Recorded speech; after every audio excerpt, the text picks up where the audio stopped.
when I bring in a business speaker, someone who's not a professional speaker, and they want to use PowerPoint, it's always a funny sight if they have to hold a microphone and then a PowerPoint.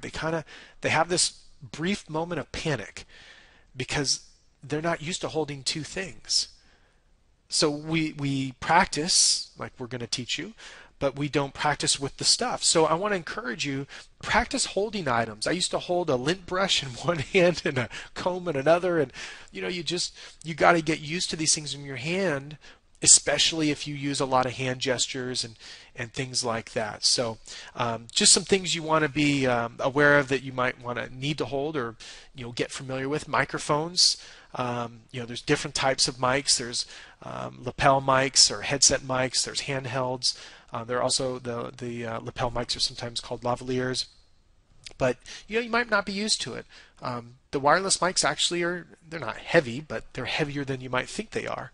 So just get used to picking those up and holding them and seeing what it's like. You probably will not use a mic unless there's more than 50 people, but that's just something to be aware of. PowerPoint clickers, again, if you don't have one, it's probably the best $20 you can invest in. There's an example of one here on the screen. I like them really simple. We don't need to be able to run the Starship Enterprise with these things. All you want is it to move your screen forward and backward. That's it. So I liked really, really simple clickers for that reason, so we don't know. And if you have one that came with your computer, just be careful. Sometimes those aren't always the greatest quality. So there's this one speaker I know of, and every time he has problems with it. I don't know why he doesn't change.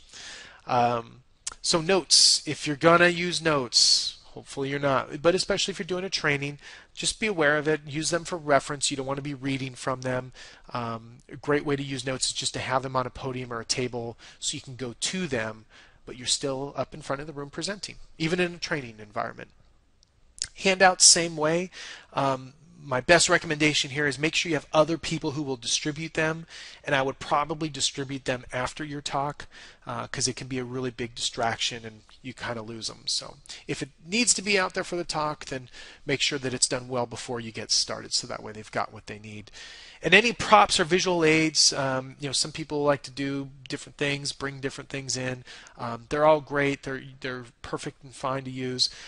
Just have them prepared and ready to go. You don't want to be searching through your bag of tricks trying to find all your toys. So just something to be aware of. All right. So those are some things you might consider thinking about as you have to hold stuff on stage.